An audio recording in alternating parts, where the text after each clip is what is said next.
بلوچستان میں پاک افغان سرحد کے قریبی علاقے ٹوباکاکھڑی میں سیکیورٹی فورسز کا کامیاب آپریشن، 4 دہشت گردوں کو گرفتار کر لیا، کلیشنکوف، دستی بوم اور دیگر اسلحہ برآمد۔ گرفتار دہشت گردوں نے بڑی کارروائی کی منصوبہ بندی کا اعتراف بھی کر لیا۔ سیکیورٹی ذرائع کے مطابق گرفتار دہشت گرد کا نام اسام الدین اور وہ افغانستان کا رہائشی ہے۔ دہشت گرد نے اعتراف کرتے ہوئے کہا کہ ہم 3 روز پہلے افغانستان سے پاکستان میں داخل ہوئے، سرحدی باڑ کے ذریعے رات میں چوری سے پاکستان میں داخل ہوئے۔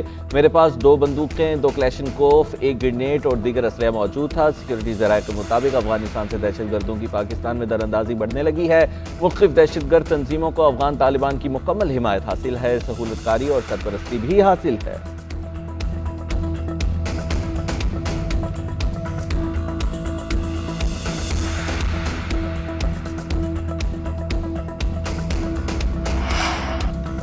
پاکستان سے گرفتار داعش دہشت گرد شریف اللہ ورجینیا کی عدالت میں پیش۔ شریف اللہ کو ابتدائی تفتیش کے لیے وفاقی عدالت میں پیش کیا گیا۔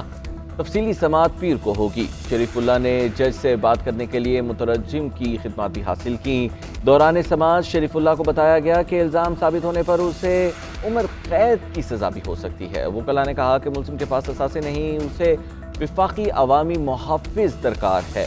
امریکی محکمہ انصاف کے مطابق شریف اللہ نے کابل ایئرپورٹ حملے میں مدد کرنے کے اعتراف بھی کر لیا ہے۔ شریف اللہ نے 2 حملہ آوروں کی شناخت بھی کر لی ہے۔ ملزم نے ماسکو سٹی ہال سمیت دیگر حملوں میں معاونت کا بھی اعتراف کیا ہے۔ پاکستان نے سینئر داعش کمانڈر کو پاک افغان بارڈر سے گرفتار کیا تھا۔ شریف اللہ کو گرفتاری کے بعد امریکہ پہنچایا گیا ہے۔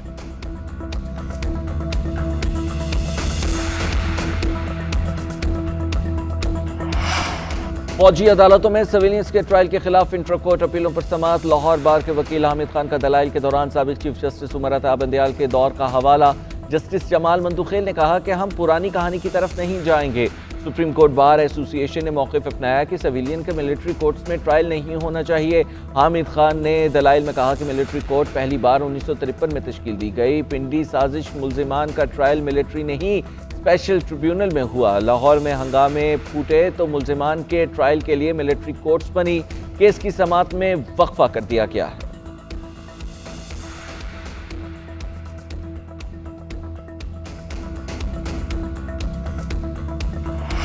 پاکستان اور IMF کے درمیان مذاکرات۔ 605 ارب کا شارٹ فال پورا کرنے کے لیے متبادل پلان تیار۔ شارٹ فال پورا کرنے کے لیے عدالتوں میں ٹیکس مقدمات جلد نپٹائے جائیں گے۔ وزیر اعظم نے زیر سماعت ٹیکس کیسز میں بھرپور تعاون کی یقین دہانی کرا دی۔ ذرائع کے مطابق چیف جسٹس نے بھی ٹیکس کیسز کی سماعت جلد کرانے کی درخواست منظور کر لی۔ IMF کو ٹیکس مقدمات نپٹا کر شارٹ فال پورا کرنے کا پلان بھی دے دیا گیا۔ سپریم کورٹ میں 10 مارچ کو سپر ٹیکس کے حوالے سے اہم سماعت ہوگی۔ FBR کو سپر ٹیکس کی مد میں 157 ارب روپے حاصل ہو سکتے ہیں۔ IMF کو بریفنگ دی گئی کہ بینکوں میں ایڈوانس ڈپازٹ ریشو پر ٹیکس مد میں 72 ارب روپے کا ٹیکس ملا ہے۔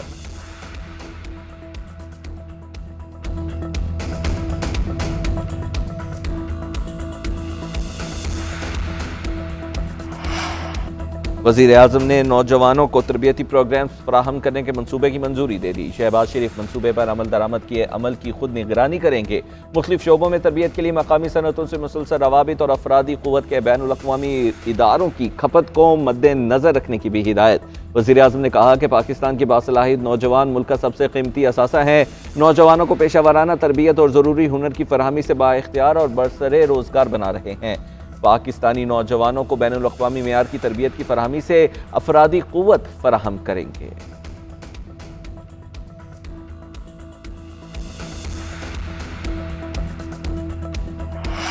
وزیر اعلیٰ پنجاب مریم نواز کی زیر صدارت خصوصی اجلاس میں اہم فیصلے۔ پنجاب بھر میں دیہی مراکز صحت کی آؤٹ سورسنگ کا اصولی فیصلہ کر لیا گیا۔ مراکز صحت میں بڑے ہسپتالوں کے برابر طبی اور تشخیصی سہولیات فراہم کی جائیں گی۔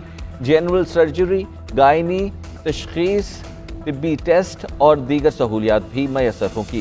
نواز شریف کینسر ہاسپٹل کو مقررہ مدت میں فعال کرنے کا حکم۔ مریم نواز نے کہا کہ پنجاب کے سرکاری ہسپتالوں میں 100% بہتری لانا ہمارا ہدف ہے۔ پسماندہ اور دور دراز علاقوں کے عوام کو بھی جدید ترین طبی سہولیات کی ضرورت ہے۔ پنجاب کے تمام ہسپتالوں کو جدید طبی آلات فراہم کریں گے۔ تحریک انصاف کی مولانا فضل الرحمان کو حکومت مخالف اتحاد میں شامل کرنے کی کوششیں۔ سلمان اکرم راجہ کا سربراہ JUIF سے ٹیلی فونک رابطہ، ملاقات کے لیے وقت مانگ لیا۔ بانی چیئرمین کا پیغام بھی پہنچائیں گے۔ پی ٹی آئی ذرائع کا کہنا ہے کہ مولانا فضل الرحمان کی عمرے سے واپسی پر ملاقات کے لیے جائیں گے۔ شبلی فراز کا اپوزیشن اتحاد کے ساتھ مل کر حکومت کے خلاف نکلنے کا اعلان، بولے آئندہ کچھ روز میں مولانا فضل الرحمان ہمارے ساتھ ہوں گے، عید کے بعد سب مل کر حکومت کے خلاف نکلیں گے۔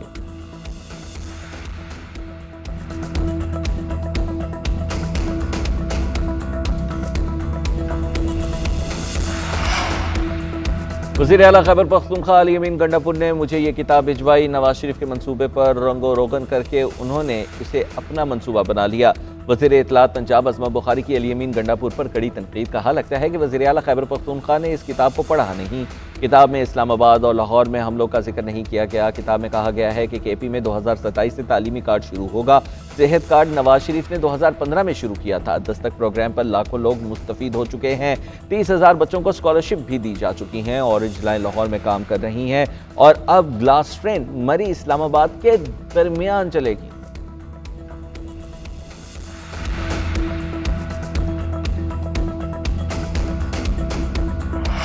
پاکستان اور آئی ایم ایف کے درمیان مذاکرات، 605 ارب کا شارٹ فال پورا کرنے کے لیے متبادل پلان تیار۔ شارٹ فال پورا کرنے کے لیے عدالتوں میں ٹیکس مقدمات جلد نپٹائے جائیں گے۔ وزیر اعظم نے زیر سماعت ٹیکس کیسز میں بھرپور تعاون کی یقین دہانی کرا دی۔ ذرائع کے مطابق چیف جسٹس نے بھی ٹیکس کیسز کی سماعت جلد کرانے کی درخواست منظور کر لی۔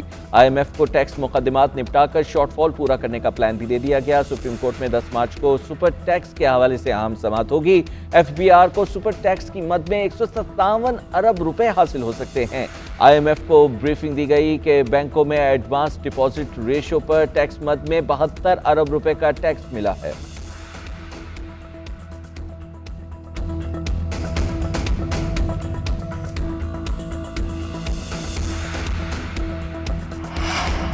گرین شرٹ کی بدترین پرفارمنس اور ٹیم میں تبدیلیوں پر سابق ہیڈ کوچ جیسن گلسپی میدان میں آ گئے۔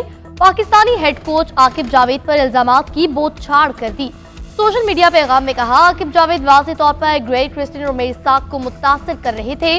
عاقب جاوید تمام فارمیٹس میں مستقل کوچ بننے کے چکر میں تھے اور ہمارے خلاف سازشیں رچا رہے تھے۔ وہ ایک جوکر ہے۔ نائب وزیر اعظم اور وزیر خارجہ اسحاق ڈار سعودی عرب چلے گئے۔ اسحاق ڈار جدہ میں مسئلہ فلسطین پر OIC وزرائے خارجہ کے ہنگامی اجلاس میں شرکت کریں گے۔ نائب وزیر اعظم OIC اجلاس میں فلسطین کے حوالے سے پاکستان کا نقطہ نظر اور موقف پیش کریں گے۔ سعودی کابینہ کا عرب ممالک کانفرنس کے فیصلوں کی مکمل حمایت کا اعلان۔ فلسطینیوں کی جبری بے دخلی کا منصوبہ مسترد کر دیا۔ غزہ میں امداد روکنے کے لیے اسرائیلی اقدام کی مذمت۔